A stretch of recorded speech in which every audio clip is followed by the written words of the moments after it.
guys? Jeff Cavalier, ATHLEAN-X.com, an Athlete Express video for you. Taking you behind the scenes once again, a leg workout, my leg workout. For those of you guys who don't know, I've been dealing with some pretty bad leg issues my whole entire life. Having an athletic background, I pretty much trashed my knees back in, 1993 or so. And they never really recovered since, but I still gotta train my legs. And as all athletes, we gotta find ways around our ailments. If you got bad knees, figure out moves that don't bother them so much. Because the moment you stop working your legs, period, is the moment you've got nothing left at all. Because your legs are gonna anchor you through every single thing you do. I don't care what upper body workout you're doing, you better have your legs underneath you. So, that being said, I'll take you through my workout. What I did here was, I start off with my squats, of course, always. But I do something a little bit unique for me. I do an isometric hold. I start down at 135, and my goal here is to literally just try to hold this for about 20 seconds if I can. And I'm just trying to build up some real good stability to feel like I have a good foundation. Because again, every time I approach my leg workouts, I never know what I'm going to get. Whether my knees are really barking or if they feel pretty good on a certain day, I got to test it. And I usually do that right here with this isometric squat hold. Today, they felt pretty damn good, so I moved up to 225. And again, I'm not looking to push heavy weight like I used to, guys. For me, it's all about stability and strength and to be able to hold my own body in the positions I know I'm going to need them in. And for an athlete, that's going to be way down deep in this squat position, and we'll do it here with pause squats with 225. Ultimately, I'll work my way up to around 315. Again, I'm going for pause squats here. I got to make sure that my legs always feel good. I always feel in control of what I'm doing because I've had too many issues in the past. Secondly, probably my all-time favorite, and here I'm actually able to load up on it because I found a version of the lunge that does not hurt my knees, and that is here the reverse lunge. I like to do it with a barbell. I feel like I'm moving bigger weights, and I don't have to worry about necessarily my grip giving out. So I'll load up 225, and I'll go into a reverse lunge. Again, I'll do that, and I'll move on to my, and I say my all-time favorite. This might be my all-time favorite. Again, for its athletic carryover, I love the Dumbbell Bulgarian split squat. And here I'll try to load up and do something a little bit unique.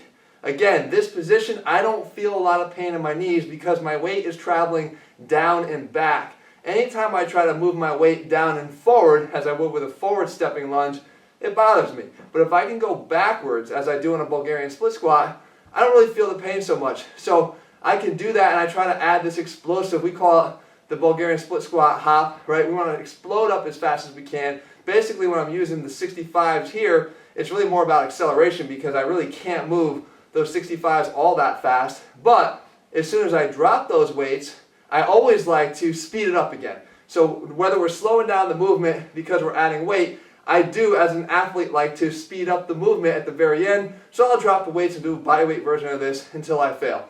And of course, I move on over to the other leg. For the back side, you guys know I don't like lying hamstring curls, open chain exercises for hamstrings. So what I like to do is closed chain alternatives. Here, I've got my two favorite. The Physio ball, glute ham raise. Again, here the Physio ball is acting as a spot for me. As I move myself out and extend out into this eccentric hamstring overload, I then can switch it around, use the ball as my spot to actually grab in case I go too far, and then work concentrically to really pull up that hamstring, ball it up at the top to feel as if I got a really intense contraction. And again, I really focus, as I do for most of my other exercises, on the eccentric component. I feel like if you can't control the eccentric component, you have no business doing the concentric part of it. So we'll do that for the Physio ball, glute ham raise, and then finally, I move on to a barbell hip thrust. And again, closed chain movement, feet in contact with the ground. You got to play around with this one a little bit. I've got, it looks like 205 on the bar here. You got to really push the bar forward on your hips so it doesn't obviously roll back towards you. And you want to find that comfort spot sinking into the crease of your hips so it doesn't really hurt or the barbell doesn't feel like it's really killing you. You can always lay a couple towels over you if that becomes an issue. Again, if I wear my hoodie here, which as you see sometimes when I really want to focus, I'll flip the hood up because I feel like, there's no playing around. I cannot afford to have even a single bad rep. Then you'll see I'll have this on for a secondary purpose because it provides some extra cushion on that last exercise. And on that point, guys, when I do legs, I kind of go into another mode. I will literally take my hood, which I never wear, and I'll put it up over my head because I want to be zoned in. Because for me, it's really, really serious. My legs, my knees can't absorb many more bad reps in my life before I can't use them at all. So I want to make sure that I'm extremely focused. I'll put my headphones on. I'll stay really, really driven. I don't want any distractions, and I really concentrate. That's why I do all those pause reps in the isometric holds. I really want to concentrate on each and every rep. I can't give one in. I can't give one away, because I might give away my ability to do that exercise from that point on. So hopefully, guys, this little look into a leg workout for me will help you guys to understand a little bit more that there are different ways to attack your legs. The key is have as much athletic carryover as you can if you're an athlete. Try to stay close chain. Keep your feet on the ground. Try to do unilateral stances. Have split squat stances like you do in a lunge and like you do with the Bulgarian split squat, because that has a high carryover and transfer to what you do athletically. And if you're just looking to build more powerful, athletically strong legs, then you can do that. Add the weight as you can.